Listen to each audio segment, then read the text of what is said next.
memang tidak ada data yang dipublish, jadi sifatnya seperti K2 ya. K2 nanti sistem yang otomatis akan melakukan pengecekan dari NIK tersebut apakah memang terdata atau tidak gitu.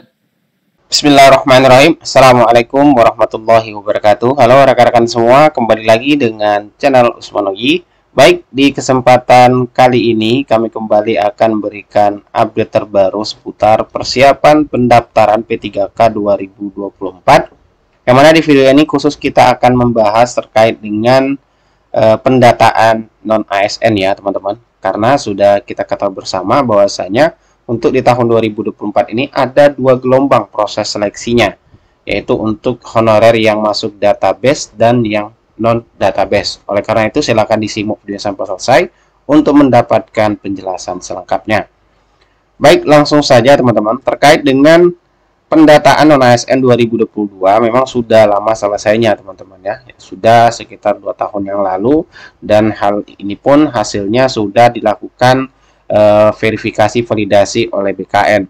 Yang jadi pertanyaan yang ditanyakan oleh teman-teman semua yang banyak bertanya, bagaimana cara mengetahui honorer yang masuk ke dalam database BKN, karena di tahun ini ada 2 proses seleksi yang akan berlangsung ataupun tahap 1 dan tahap 2. Tahap 1 itu diperuntukkan untuk rekan-rekan honorer khususnya yang pelamar prioritas, kemudian bidan pendidik ya di 4 tahun 2023, dan THK 2, dan juga honorer masuk database BKN yang mulai pendaftarannya insya Allah akan dimulai tanggal 1 Oktober ya, tanggal 1 Oktober sampai dengan 20 Oktober 2024. Nah, untuk mengetahui apakah teman-teman masuk ke dalam database BKN, sebenarnya sudah juga disampaikan oleh BKN ya beberapa waktu yang lalu melalui media sosial resminya, yang mana BKN memposting untuk mengetahui honorer yang masuk dalam database BKN, silakan berkoordinasi dengan unit pengelola kepegawaian tempat Anda bekerja saat ini, yaitu Biro SDM, BKD, BKPSDM, karena kewenangan pendataan non-ASN ada pada instansi masing-masing. Nah, tentunya di sini sudah ada yang bertanya mungkin dari rekan-rekan sekalian ke BKPSDM atau BKD perihal pendataan non-ASN ini, namun memang untuk hasil dari verifikasi validasi yang sudah dilakukan oleh BKN itu tidak ada di publikasi ya teman-teman.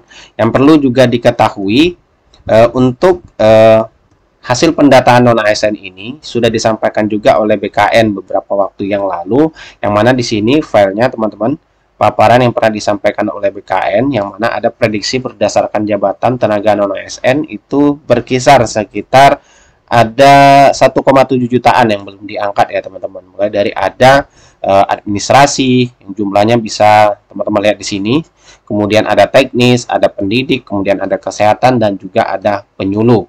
Yang paling banyak kalau kita lihat di sini adalah administrasi. Ada sekitar 1,7 jutaan. Tentunya data inilah yang nanti diprioritaskan ya di tahun 2024 untuk mengikuti seleksi untuk yang gelombang pertama yang insya Allah dimulai pada tanggal 1 Oktober 2024 pendaftarannya. Nah, sebenarnya juga teman-teman, jika teman-teman ingin ya melihat lagi daftar honorer yang masuk ke dalam database BKN, selain berkoordinasi dengan Biro SDM ataupun BKPSDM sudah disampaikan BKN, di sini teman-teman juga bisa mengecek sebenarnya dari hasil uji publik yang sudah dilakukan oleh BKD ataupun instansinya. Namun hal itu datanya itu belum melalui verifikasi validasi sebelumnya ya, karena untuk verifikasi validasi yang sudah dilakukan BKN, inilah datanya teman-teman, sekitar 1,7 jutaan tadi. Nah, coba kita cek lagi teman-teman websitenya. Nah, ini dia beberapa instansi ya. Contohnya kita ambil contoh saja di sini instansi yang pada tahun 2022 sudah melakukan uji publik. Nah, silakan teman-teman mengeceknya di website instansi masing-masing. Ketikkan saja di Google ya, uji publik pendataan non-ASN 2022, maka akan muncul teman-teman berapa instansi. Silakan diketikkan juga instansinya. Seperti di sini ya, kabupaten yang kami cek, ini ada daftar honorernya, ada nama, nomor organisasi, pendidikan, jabatan, unit organisasi atau unit kerjanya, dan seterusnya teman-teman. Kemudian ada THK 2, di sini daftar honorernya. Nah, misalnya untuk instansi yang lain seperti di BKD Provinsi Jawa Barat ya, juga sudah melakukan pengumuman beberapa waktu yang lalu itu di tahun 2022 hasil pendataan non-ASN-nya. Silakan teman-teman ingin melihat ya, jika ingin melihat nama-namanya yang sudah masuk ke dalam pendataan non-ASN. Kemudian juga di instansi pusat seperti Kemenpan RB sudah melakukan hal ini juga ya di bulan Oktober tahun 2022 yang lalu, yaitu uji publik hasil pendataan non-ASN. Yang daftar nama-namanya sudah di publik. Kemudian di PPN atau masukan Beppenas sudah juga melakukan uji publik yang namanya bisa dicek juga, silakan di-download saja nanti teman-teman jika ingin melihat daftar honorernya ya. Namun hasil uji publik ini merupakan data setelah selesai pendataan non-ASN ya, setelah selesai pendataan non-ASN 2022. Namun untuk data secara rincinya memang tidak dipublikasikan setelah adanya verifikasi validasi yang dilakukan oleh BKN. Hanya data seperti ini yang kita peroleh teman-teman ya untuk pendataan non-ASN. Namun dari hasil bimbingan teknis beberapa waktu yang lalu untuk persiapan seleksi pendaftaran seleksi ASN P3K 2024 itu juga dibahas teman-teman. Nah untuk itu silakan disimak lagi penjelasan dari BKN terkait dengan bagaimana proses teknis pendaftaran untuk tenaga non-ASN yang sudah masuk ke dalam database BKN. Silakan disimak videonya teman-teman. Untuk THK 2, kami melihat data THK 2 yang dari tahun 2013 itu ya pendataannya.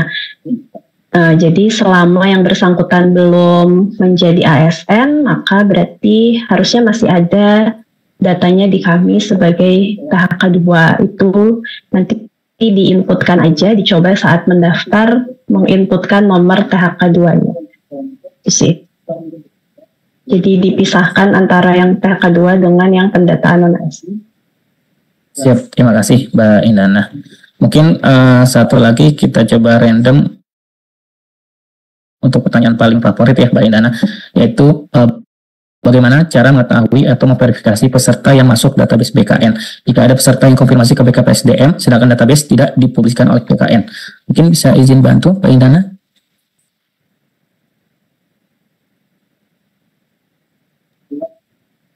Ya, jadi sebetulnya Bapak Ibu kalau masih ada adminnya ya, admin pendataan non-ASN di tahun berapa sih pendataan tuh 2020-an ya. 2022 ya, saya lupa. Yaitu silakan masih dibuka sih portalnya Bapak Ibu kalau masih ingat akunnya, bisa login, bisa unduh datanya gitu. Tapi kami kemarin sih sebetulnya kewenangan data di Direktorat PDPIK, kalau ada yang join mungkin bisa jawab. Tapi memang tidak ada data yang dipublish, jadi sifatnya seperti K2 ya, K2 nanti sistem yang otomatis akan melakukan pengecekan dari NIK tersebut apakah memang terdata atau tidak gitu. Ya, oke. Terima kasih Mbak Indana. Mungkin satu lagi ya sebelum nanti kita langsung jawab ke peserta. Mungkin ini yang sering ditanyakan oleh Bapak Ibu sekalian gitu. Jadi jika memang non-ASN yang terdata pada saat pendataan non-ASN itu jabatannya ataupun pendidikannya adalah SLTA. Namun saat ini melamar memakai ijazah S1. Apakah bisa atau tidak Mbak Indana? Izin. Ya, jadi kita hanya melihat berdasarkan NIK ya. Data tersebut, NIK tersebut ada nggak di database pendataan non-ASN atau tidak gitu. Kalau untuk pendidikannya sebetulnya bisa memakai ijazah yang terbarunya saat melamar. Disesuaikan lagi tadi dengan formasinya ya tentunya. Jadi misalnya jabatannya tadi analis kebijakan gitu kan, kualifikasi pendidikannya sudah S1 nih.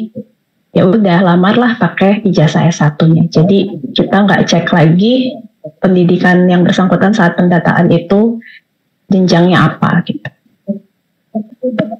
Dan yang paling penting ini juga ya, yang paling penting itu dicek juga karena para pelamar ini setiap pelamar tahun ini wajib mengupload surat keterangan aktif bekerjanya yang selama 2 tahun itu betul.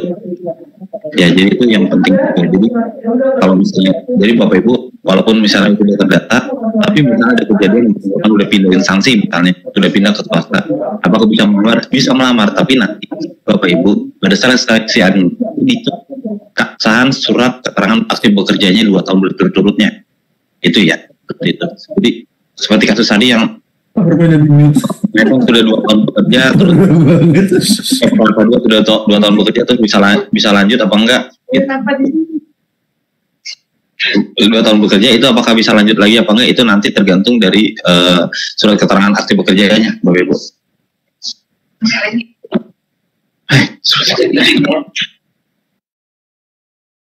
Nah, jadi itulah yang kita dapatkan penjelasannya, itu berdasarkan NIK ya tadi teman-teman, sudah by system ya, terdeteksi otomatis. Namun untuk lebih jelasnya tentu nanti ketika pendaftaran sudah dibuka, bagaimana proses pendaftaran yang bisa teman-teman lakukan ataupun terdeteksi untuk yang masuk ke dalam database BKN. Jadi persiapkan diri, silakan dicek video kami sebelumnya terkait dengan untuk proses pembuatan akun, berkas apa saja yang harus dipersiapkan untuk pembuatan akun terlebih dahulu yang harus teman-teman lakukan dalam proses pendaftaran P3K 2024. Semoga bermanfaat. Assalamualaikum warahmatullahi wabarakatuh.